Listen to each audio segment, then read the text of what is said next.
Good day. Welcome to the Corey Morgan Show. Oh, and it's a cold one. I kind of said that before. Out in the West here, we've been enjoying a pretty nice fall and winter. We've been getting spoiled, but it had to catch up with us, and it's catching up right now with a vengeance. It's chilly out there, and it's going to be for the next few days out here in the West and probably across the country eventually. It always seems to start out here and end up out there.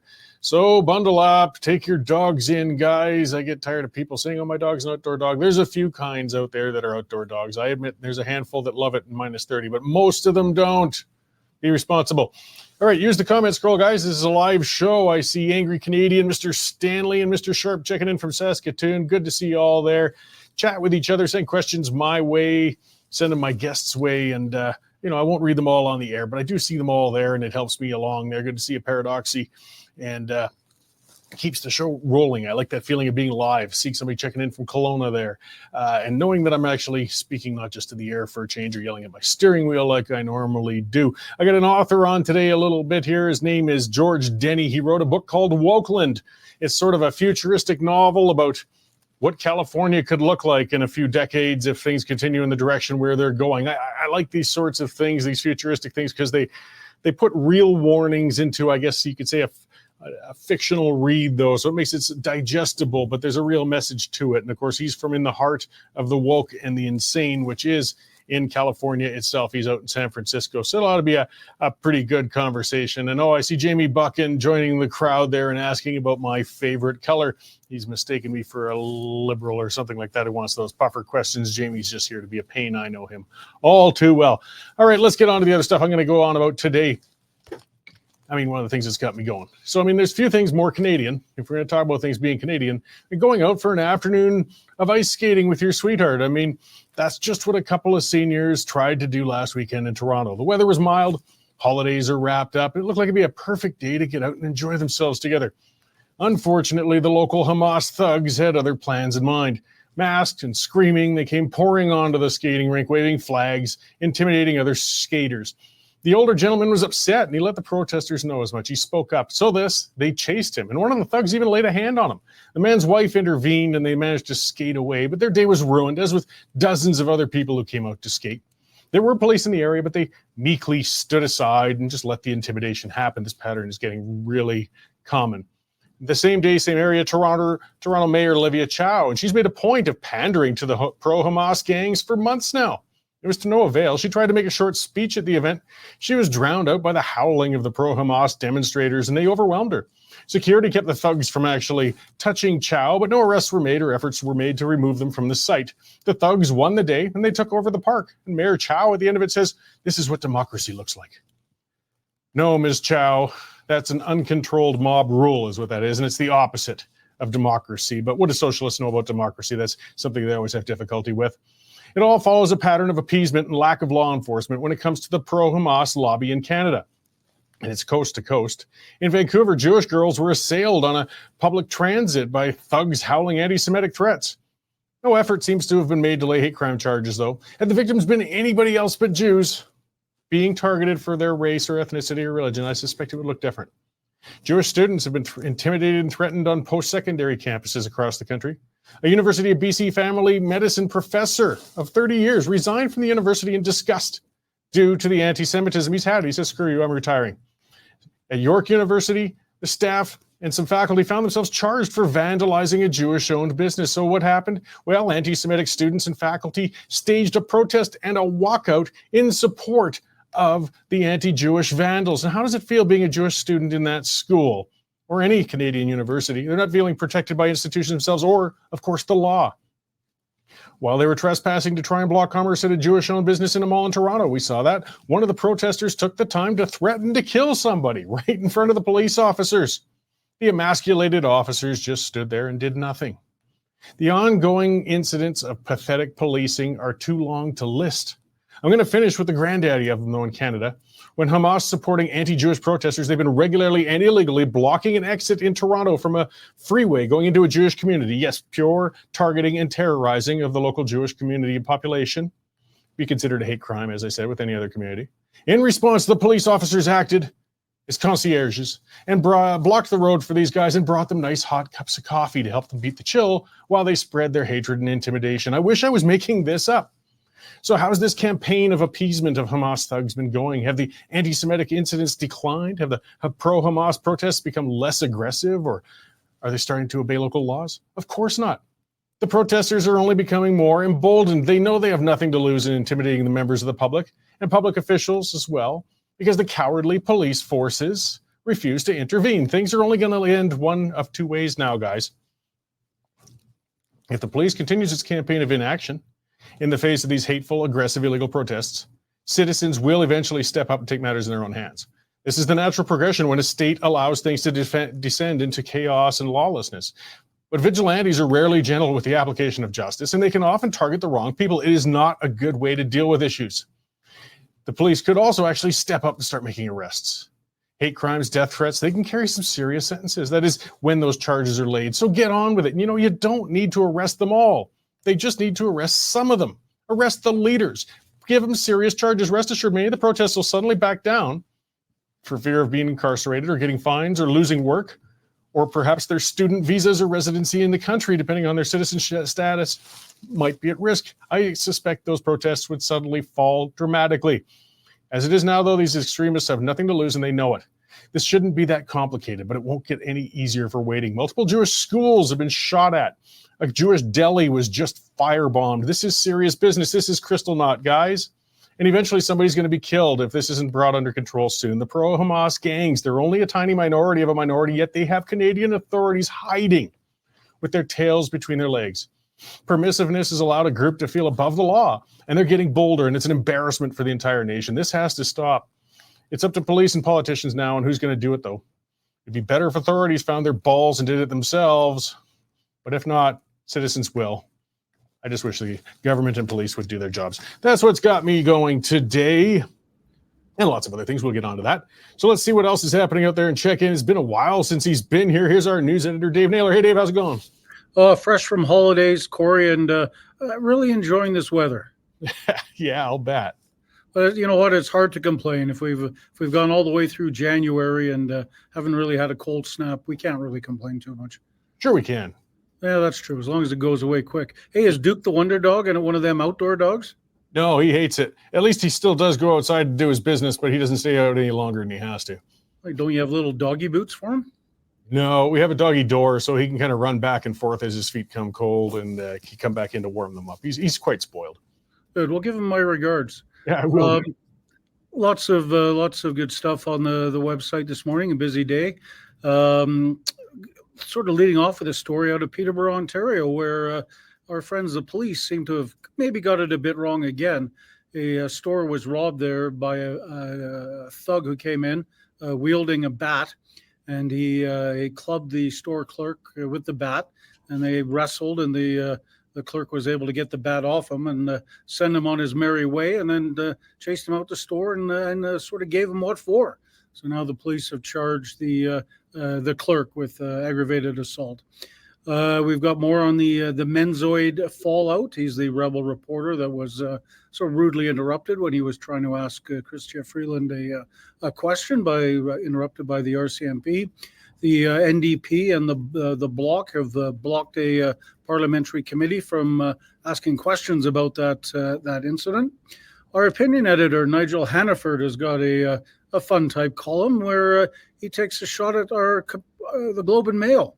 The Globe and Mail actually called themselves independent journalism. Imagine the audacity of that. The gray old Globe and Mail says they're independent. We've got a nice story on a little Calgary puppy called Wally. He was brought into the pound with a broken femur in his leg. It turns out City of Calgary has got their own veterinary clinic now. That's up operating and is first in Canada to be a municipally owned vet outlet.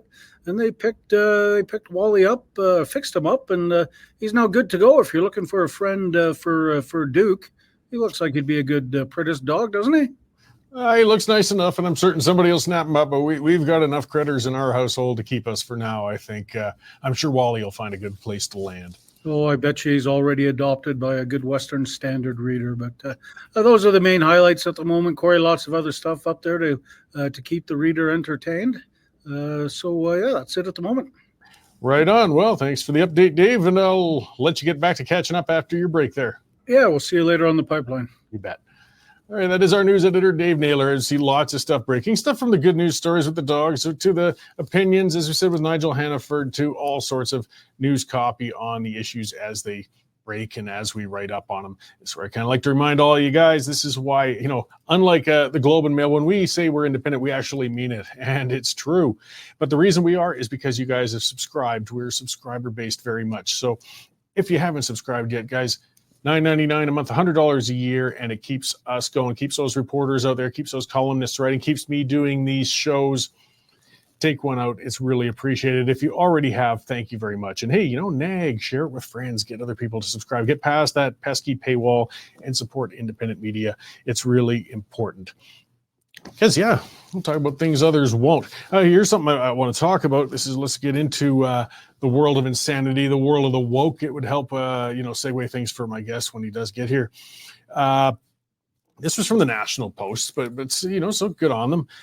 Adam Zivo wrote that BC's planning to give safer supply of fentanyl now to minors. Yeah, to kids. And parents don't have a say. There's no minimum age listed in the protocols for this tax-funded drugs that they're going to give out free to minors in BC. If your kids are addicts, considering becoming addicts or whatnot, BC is planning to give your kids drugs if they want them. Fentanyl, in fact, very strong, serious, dangerous drug. And you won't even be allowed to know as a parent. You can't make this crap up. It's nuts. And this is what's going on out in BC. How bad does the havoc have to get? I call them the enablement cult, because it is really to that point. It doesn't matter how badly they see the carnage on the streets, how contrary it is to just simple common sense. They are fixated on enabling addiction and somehow thinking that if we could just give these addicts enough drugs, they'll kick the habit. It doesn't work that way. And what's happening is it's spreading. We're seeing that. We saw stories. We've seen exposés. We saw that in Nanaimo. The dealers would hang out outside of the place where they're distributing the free drugs because the addicts get the drugs. They give them to they sell those drugs because they're not strong enough for the hardcore addicts. They sell those. That's where it gets to the kids. That's where it gets to the young ones, new addicts, spreading the problem. And then they buy their street crap and tend to overdose and get messed up on that. That's the cycle. But the enableists just won't give up on that. They just won't. And every time you go out in the streets, it gets worse. When you see, the number of addicts, the housing encampments, the tent cities, worse and worse and worse. Yet these guys keep doubling down, and they still manage to shock me. I'm a crabby show host. I write these columns on these things. I think very little of these lunatics. Yet still, I didn't expect to see a headline like I did today when they said they plan on giving, and I see they, in the headline, thankfully put it in quotation, safer supply of fentanyl to minors in BC, and the parents will not be allowed to have any say in it or even know it's happening. The world has gone mad. It really has. This isn't even talking about, some of the idiocy of the gender pronoun thing and whether your kids want to identify as this or that and whether the schools should let parents know or not. These are kind of minor in the whole scheme of things. This is your children being given drugs like fentanyl, and you aren't allowed to know about it as a parent. It's absurd. And I had to double check. It's not April 1st. This is really happening on Canada's West Coast. And I don't know. It's a West Coast thing. Canada is certainly far from alone in this by a long shot. And that's why I'm looking forward to my guest who's going to come on shortly. He's author George Denny, and he wrote Wokelynd, which is, getting into the American West Coast. I've had a guest on, a legislator from Oregon and the insanity that's going on there. And there's just something in the water on the West. I don't know what it is, but they're letting things go. And it's going badly and quickly. So he's written a novel, and it's a fictional novel, but of course it's depicting and looking ahead to what things are going to evolve to or potentially evolve to if we keep letting the land of the woke evolve and do what it does. And it's focused in California. And, things that happen in California, it seems like they come here a little later on. So it's good to talk to Mr. Denny first and see what we've got to look forward to. So let's bring him in and have our conversation here. Mr. George Denny. Hey, thank you very much for joining us today, Mr. Denny. Thank you for having me on, Corey. Yeah, so I just I like books, like yours, the way you're making that effort. Like, it's a serious message, it's a serious issue, but putting it into a work of fiction makes it more palatable for people, consumable. I think of things like Atlas Shrugged or 1984 or Animal Farm, where you'll have a plot to read. I mean, there's weenies like me, I'll read The Road to Serfdom, but most people won't. Packing it into a fictional package, I guess, makes it more consumable. Was that sort of your intent and what you put together in this novel? It was, and you actually brought in a couple of my influences, 1984 being the gold standard of a authoritarian dystopia. Wokelynd came from the idea that California is so off the rails, let's give the rest of it to the people who are currently running the government so that we can go full on identitarian and make your identity the driving force of really every conversation and every claim about truth. Well, that's it. And I guess with what you've put together, it's sort of, I guess, a situation where we're saying, okay, let's let them have it. Let's let them do it. They've become their own state. Let's be permissive and let all of those woke policies just run their course and become implemented in law. And I guess it's your vision of how the world would look in that circumstance, right? Absolutely. I mean, so one of the things that I think a lot of people are catching on to the DEI discussion these days is that it's really a backdoor to a sort of identitarian Marxism.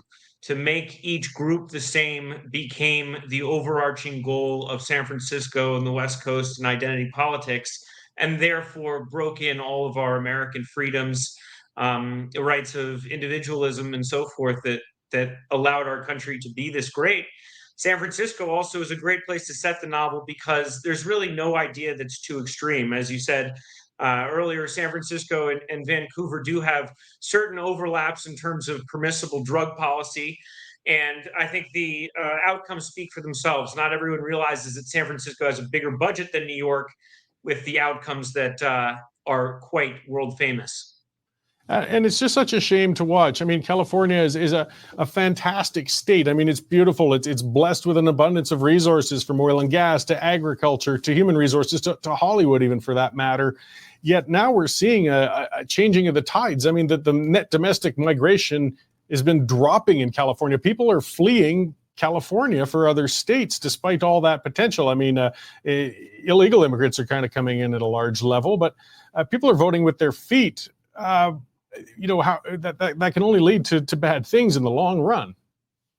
Yeah, it's a fairly predictable process. I mean, California had, as you mentioned, all these economic opportunities from Silicon Valley to Hollywood to land in the Central Valley where you can grow anything, which is why our farmers love California and actually stick around. But the outward economic migration is oftentimes taxpayers replaced by economic dependents in the cities, who are oftentimes drug addicts and homeless. And as you can see from our major cities, sort of replacing the old system that built California. And this used to be somewhat of a conservative state 30 and 40 years ago, and now we are bordering on socialist.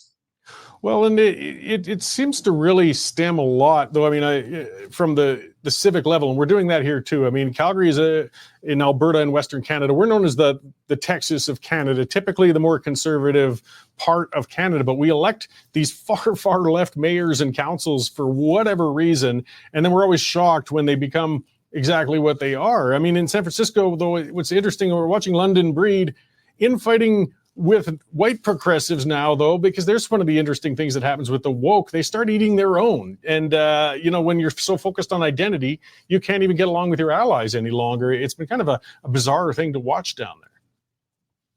So, and that is somewhat entertaining for a lot of us, because there's really no such thing as being woke enough. The battle in San Francisco is not Democrats and Republicans, it's Republicans and Democratic Socialists, which was my last supervisor in District 5, Dean Preston, who wants to challenge London Breed for mayor from the left. So even though London Breed is running a city that a lot of Democrats would approve of, in San Francisco, she's constantly being attacked from the left for not doing enough, not defunding the police more than the 3% that she did in 2020, and not quite being progressive to the socialists' desires. So in the fictional depiction you have, basically California has sort of broken away. There's been something of it's an independent state now, though dominated by the woke. I mean, when we see that population shift, though, I mean, the people of ambition, the people of common sense, the people of means are fleeing. When you get that misbalance, it doesn't necessarily, it's not that necessarily unbelievable that you can start seeing secessionist movements. Be interesting, and certainly the premise of the book is isolates California and proposes an American solution to our current division by sort of putting all of the far left in the same place in California and allowing the rest of the country to sort of get back to the classic American values. But the future of Wokelynd is in many ways reflective of the California of today, with the outgoing migration and people who love California for what can't be ruined, but the way that government has really taken over all of it, pushed out the middle class, and made it so hard to live here, I think portends a future Wokelynd in some way. Yeah, well, and dark comedy almost to be kind of some words that can be applied. You use some a little bit of humor in a sense, but it's more you got to laugh to keep yourself from crying, sort of thing. And the actions of the woke or the trends of things certainly give you a lot of writing material that sounds absurd, but are based on very real efforts and things going on today, aren't they? Absolutely. And one of the first images that I had that made me write this book is the idea that all of these identitarian politics sound like great virtue signals, but when push comes to shove, it's really hard to get anything done. And I set Act One at the end. There's a battle for South Lake Tahoe on the border of California and Nevada. And in a situation of combat, I think the stakes couldn't be higher. And that's really a way to weed out the virtue signals and what's really important to people. So in that sense, it might be a dark comedy for military vets. Yeah, well, and Lake Tahoe, I mean, I read some of the crazy things in California. Everybody's kind of seeing as we get larger populations, some things are happening. Fresh potable water is a commodity that's getting expensive and difficult to come across. But I recall a recent big desalination project that was supposed to come along to hopefully ease some of the water issues and things going on and to help with that and reduce the draining of things like Lake Mead and things like that. It got shut down, though, by the woke again, because apparently they were worried about pulling water from the Pacific Ocean. Are you familiar with that one? It really kind of shocked me up here. Well, yeah, I mean, so the environmental agenda in California has worked against a number of things, but the water issue is really what pits the urban cities and oftentimes the true blue population of California against the red farmers in the center of the state. It sort of reminds me of how if you wanted to even redecorate your bathroom, you'd have to get an environmental impact report and about 3 years of paperwork to even propose the city tax you for it. Well, and the disrespect, I guess, in general, for you mentioned earlier, individualism, individual rights, or even getting into businesses. I seem to recall a while back, maybe you can give me an update. I didn't follow up on that. Karen Boss in Los Angeles, they were talking about forcing hotels to take homeless people in if they had vacant rooms in their hotels. I mean, that the concept of private property and what the hotel owners pick and choose who could stay in them was not even a consideration for these guys. Did that ever actually come to being, or did some common sense prevail on that one?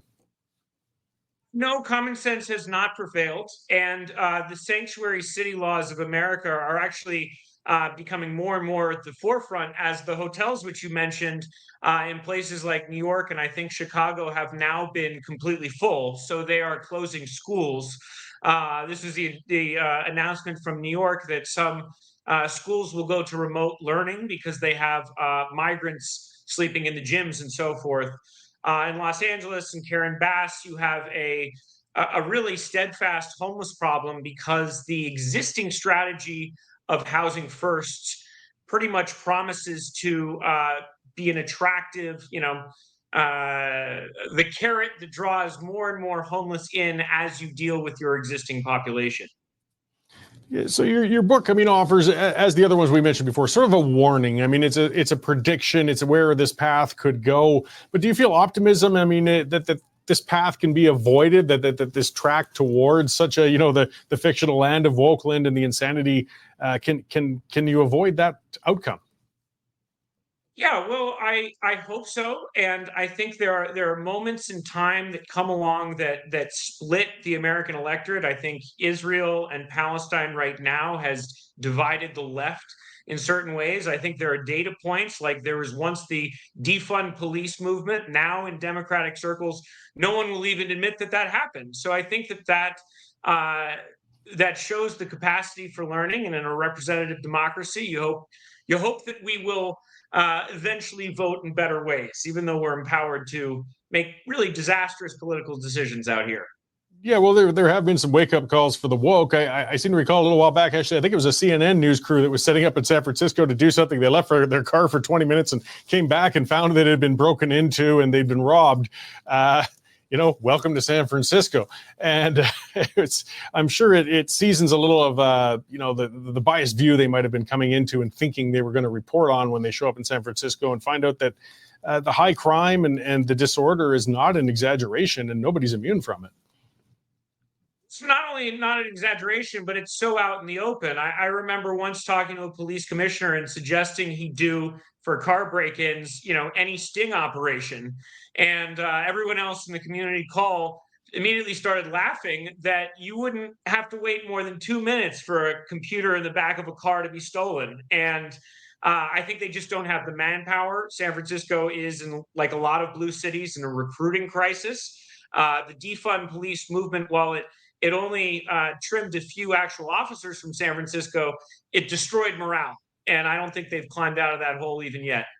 No, it's a hard time to be a police officer. And again, I mean, just for examples that come from up here north of the border in Montreal, Canada, the local police there just recently put out a statement because people had been putting out video of their doorbell cameras as the thieves come up and steal their packages off of their patios. And the police warned people, stop posting those because you're infringing on the privacy of the thieves. Well, the privacy of the thieves.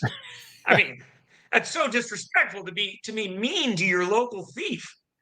Well, yeah, it's just insane, and as I said, the material just almost kind of writes itself and you've compiled it into a book in a dystopian future. But that's what I just like to remind people, it's not that fictional with these things. There really are authorities and governments and people who just really are that disconnected from reality and victimizing the victims. It's frustrating.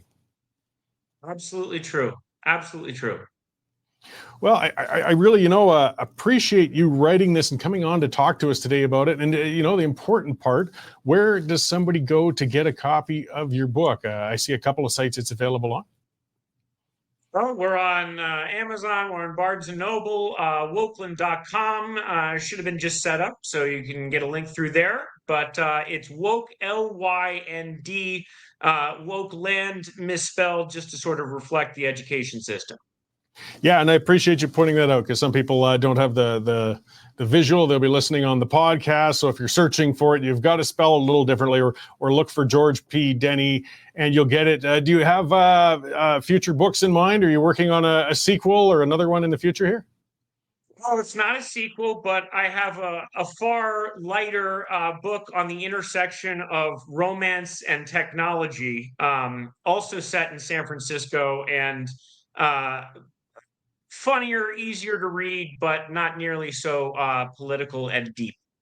Okay, well, hey, we can't always read nothing but the political and deep stuff.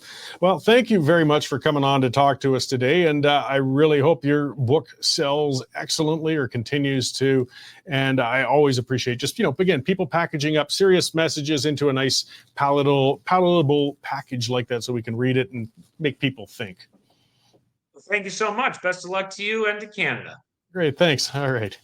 So that was George P. Denny, author of Wokelynd. And as he said, it's spelled Woke, L-Y-N-D. And if you Google those things, you will find his book and get that picture, that image of that potential dystopian future. As I said before, I watch things that are happening in California, and I'm sure that Calgary's mayor and some of the others watch what's going on down there for inspiration for themselves, because the things you say, oh my God, that we wouldn't be so crazy as to do that up here, and 6 months later, here we are doing it. So with what Mr. Denny has been writing about, that is what we've got to look forward to if we don't figure out how to slam the brakes. And as he said, it's not all negative. You know, some people are learning, they're figuring some things out. You hit some walls and reevaluate where you're going. So speaking of dystopian and weird and police and things like that, one of the areas that a lot of people have been talking about, of course, lately has been with David Menzies out in, he's the Rebel News reporter. This, I think even Elon Musk jumped in on X about that one. The video went pretty viral. He was walking along trying to kind of scrum Deputy Prime Minister Chrystia Freeland. And suddenly from the side, this bald-headed gentleman here, you can see in the picture, was a plainclothes police officer who stepped in his way and bumped him. And then it was bizarre. He roughly slams Menzies against a billboard screen and says he's going to be arrested for assaulting a police officer. It was completely ridiculous, completely out of bounds, and inexcusable. You know, I'm seeing some of the people, it's Rebel News, who cares? They aren't. Guys, you don't have to like Rebel to respect their rights to do their business. And you can see the video playing for the people watching it on the side. Yeah, you can see Freeland goes over and suddenly, look at him slamming Menzies up there. I mean, Menzies has been arrested before. People point that out. He does a lot of gotcha journalism. He likes making a lot of noise. He's a lot of sensationalism. But in this case going on here, he was not being aggressive. He was not breaking any laws. He was not crossing any lines. At worst, he was annoying.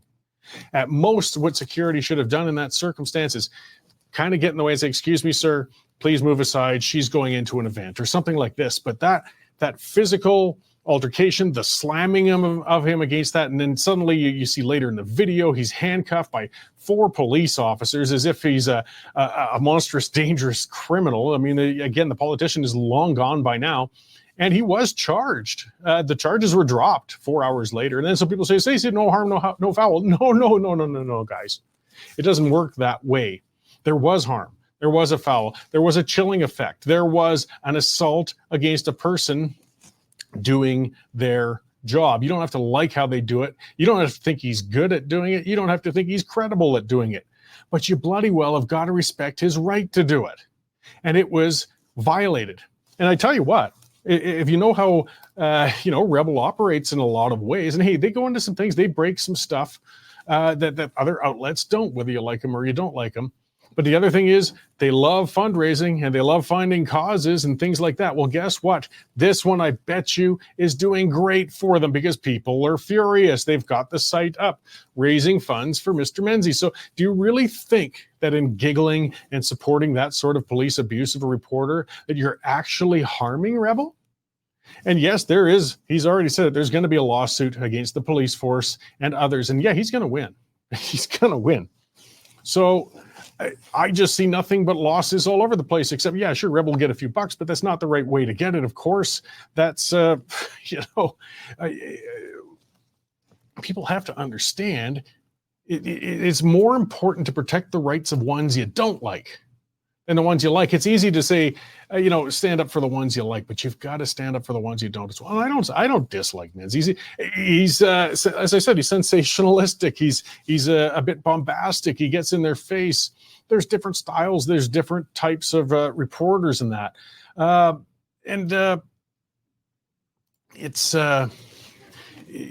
They shouldn't be interfered with.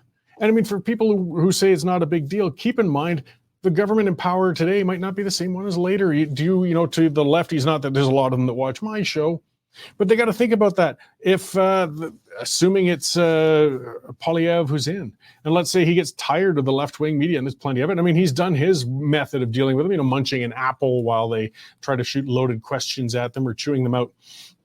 But he's not having thugs slam them against walls and pull them aside and put handcuffs on them.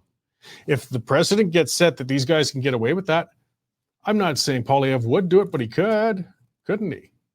Guys, this is serious business. This is not a minor thing. and better stand up and pay attention. All right.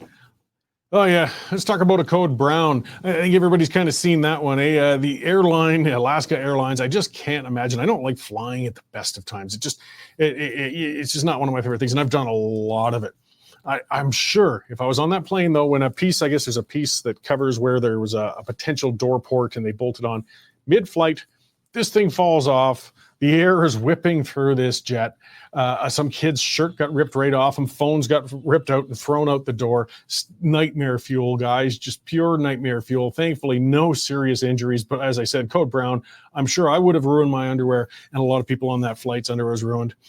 Nuts. Just nuts. Scary stuff. And then I open the news and I see it. Air Canada. Oh, yes. We got to get in on the mix. Though this isn't a screw up on the airport, on Air Canada's part for a change. I'll give them that. But I guess they're investigating a passenger on board a flight from Toronto to Dubai, opened a cabin door. He opened the door himself or something and fell out onto the tarmac on his face.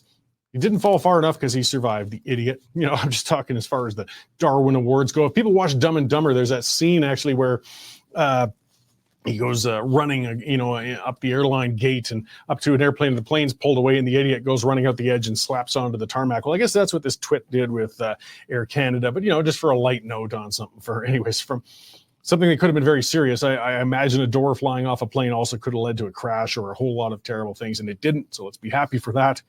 But oh, how terrifying it must be. And yes, here's the other dolt opening a door on his own on a parked airplane and falling onto the tarmac. Boy, there's a lot of stupid people. Commenter, Angry Canadian, saying, shouldn't those doors have locks? I'm going to throw a guess out here, but I'm saying no. In the case of the guy who let himself out and fell on the tarmac, you have to keep it so it can be opened by a passenger because they're emergency exits, right? Like perhaps there would be an incident where there's not a person in authority to open that. Maybe there's a fire coming through the cabin. Maybe it just crash landed, something like that.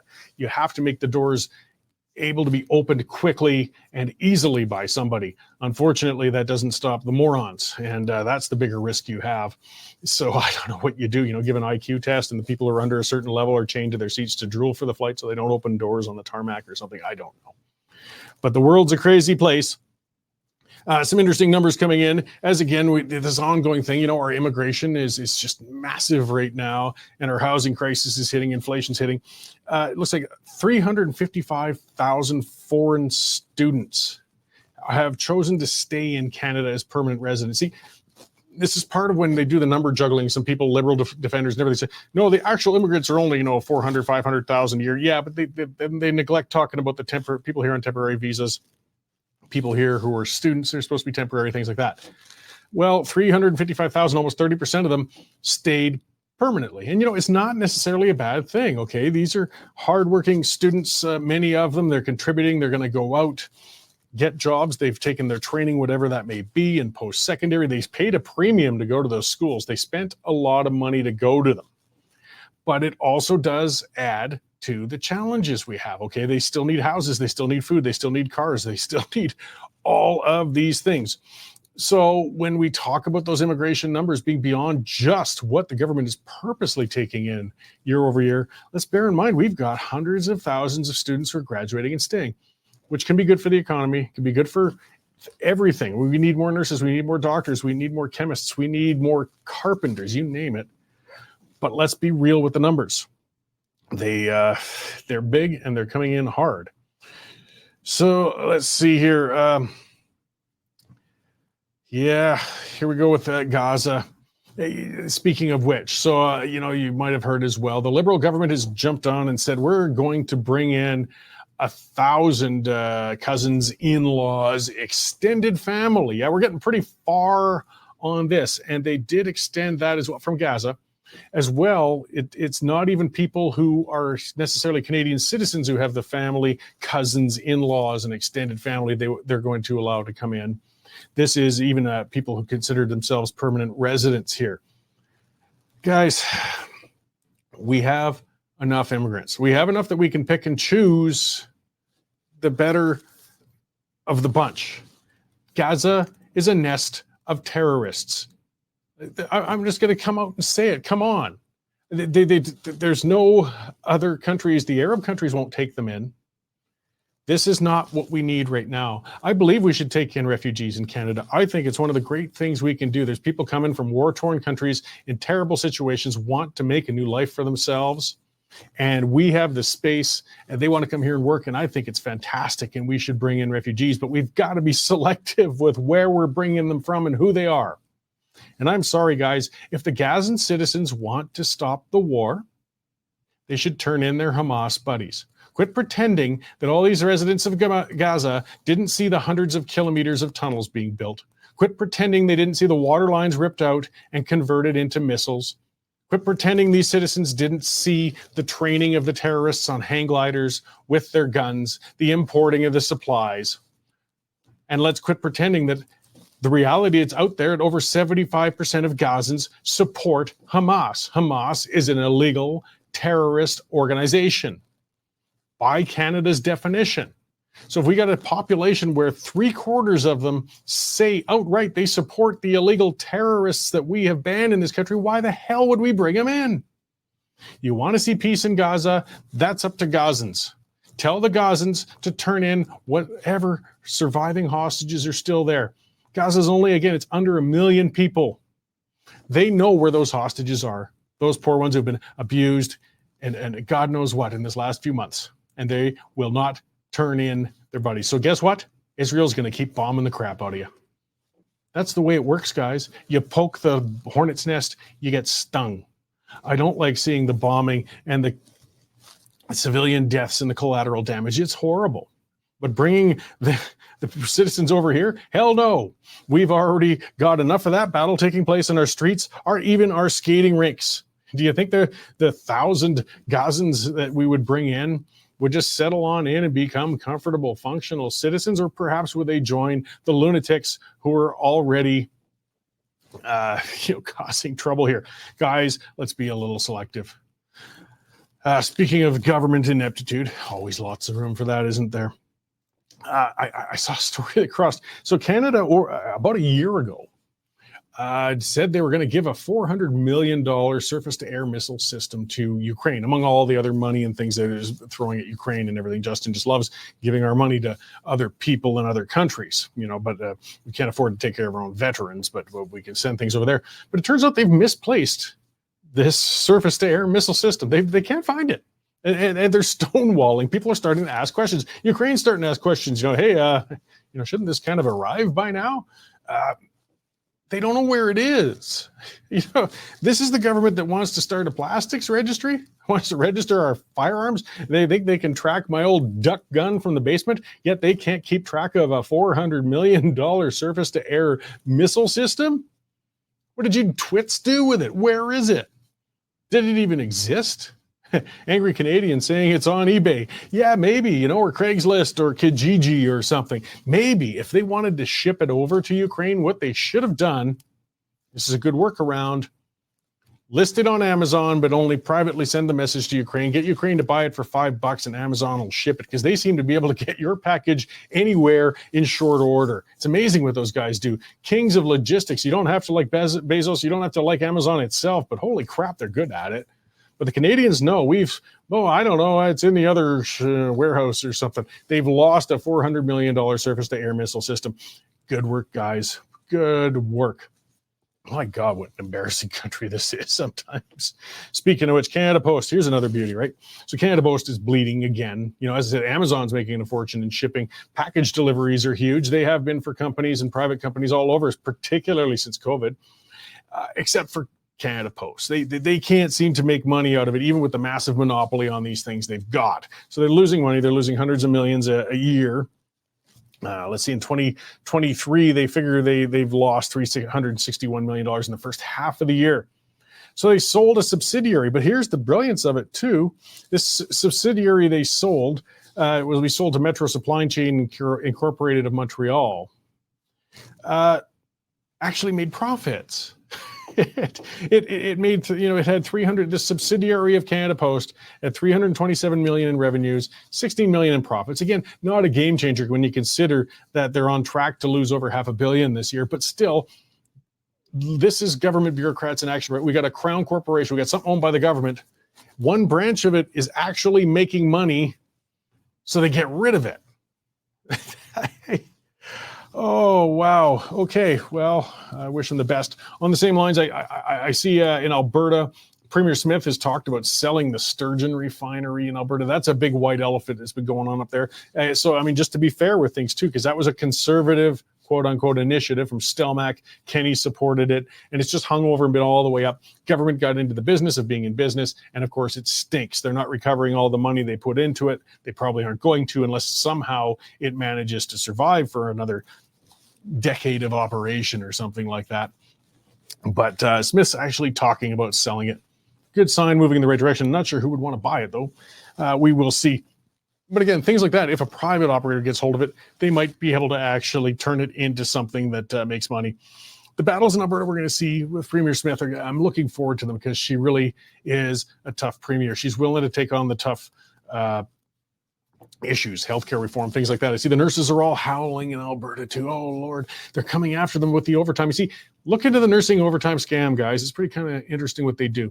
Most of the, a whole pile of them come in as part-timers, and then they change shifts all over the place. What happens with their union contract is then they can charge overtime when they come in for a shift.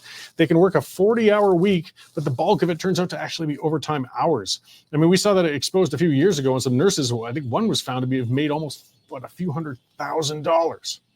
So don't scream foul when we start examining the overtime guys. Some of them earn it, but some of them obviously don't. And Smith is ready to wade into those battles. So I'm wishing her the best. All right. I think I've kind of run the show out.